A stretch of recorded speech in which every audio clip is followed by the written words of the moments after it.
Have you ever dreamed of a trip where you could find ancient history, incredible beaches, and quiet mountain escapes all in one place? Well, that's the absolute magic of Portugal's Algarve. So let's walk through a perfect 7-day journey that really shows off everything this stunning region has to offer. I mean, just look at this. It really captures the soul of the Algarve, doesn't it? The source material describes it as an ochre-splashed coastline meeting a verdant canvas of dramatic hillscapes. And yeah, you can totally see why. It's this amazing blend of golden beaches, historic towns, and the real rhythm of local life. You can almost smell the sea salt coming off those fishing boats. So how in the world do you tackle all this amazing variety? Well, we're going to follow a fantastic 7-day itinerary laid out in our source guide. Think of this map as our compass. It's going to take us on a virtual trip from the quiet history of the East, right through the buzzing Central Coast, and then out to the wild West and serene mountains. All right, so our adventure kicks off in the eastern Algarve. This part of the region is absolutely steeped in history, and you'll find it's a little more tranquil than the bustling coast we'll see later. Taking a look at our map, you can see we're starting right here in the east. For the first couple of days, we'll be exploring two absolute gems: Faro, which is the region's capital, and Tavira, which a lot of people say is the prettiest town in the entire Algarve. So our first day begins in Faro. The moment you step into its Cidade Velha, or Old Town, it honestly feels like you've walked into a time capsule, all enclosed by these ancient medieval walls. And you can really see Faro's two sides right here. On the left, you've got these charming, cobbled streets that just invite you to get a little lost. And on the right, you have the sheer grandeur of the 13th century sea cathedral, which is just packed with this incredible mix of architectural styles inside. So what does a day here look like?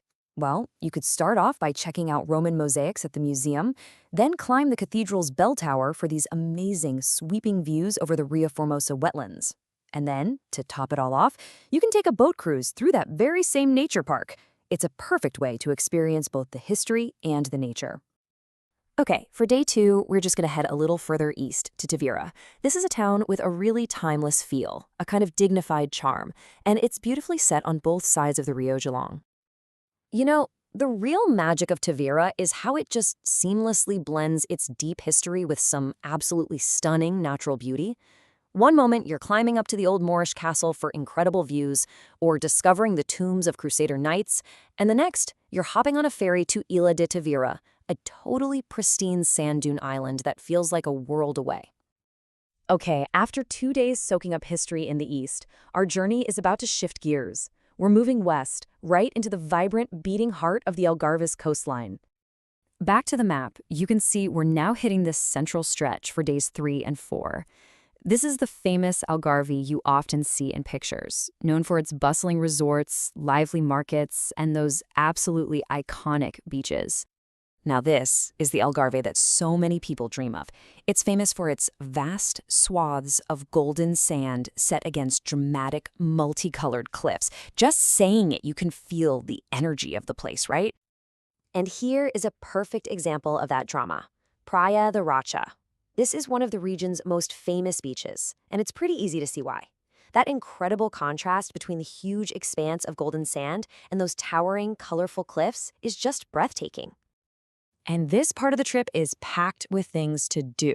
You could start your day exploring the buzzing daily market in Lulé, spend an afternoon relaxing on the beach in Albufeira, and then you've got to head to Lagos for a boat trip out to the stunning sea caves at Punta de Piedade. It's an absolute must-do. And you can finish your date with a drink right there along the riverfront. Okay, from the lively center, our journey now takes a really dramatic turn.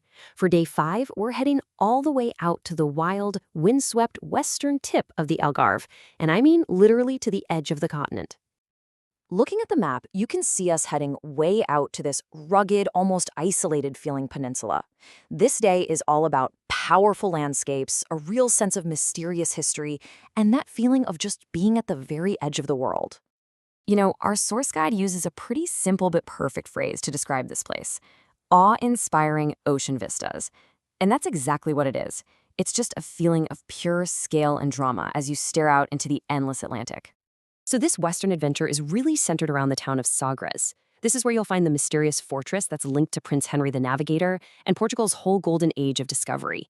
This was literally the launching point for exploring the unknown. After soaking all that in, there's a panoramic cliff walk that leads to the grand finale, a drive out to wind-blown Cabo de São Vicente, the most southwesterly point in all of mainland Europe. For the final leg of our journey, we're going to turn away from the coast. Days 6 and 7 are all about discovering the Algarve's other side, its quiet, green, and mountainous heart. Looking at our map one last time, you can see our path is turning inland. We're heading first into the cool, green hills of Manchique, and then we're going to visit the ancient town of Silves, which was once the powerful Moorish capital for the entire region. Wow, and this slide just perfectly illustrates the incredible contrast we're talking about.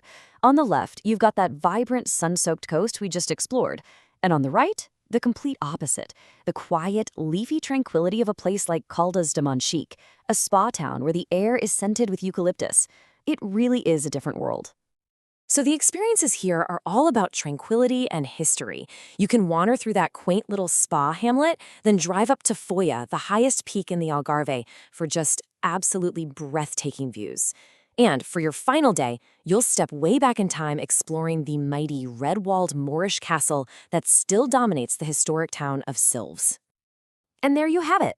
In a single week, you can experience 4 completely different worlds. You get tranquil history, vibrant beach life, wild coastal drama, and serene mountain escapes. This journey just proves that the Algarve is so much more than just a beach destination. So the only real question left is, what would your Algarve adventure look like?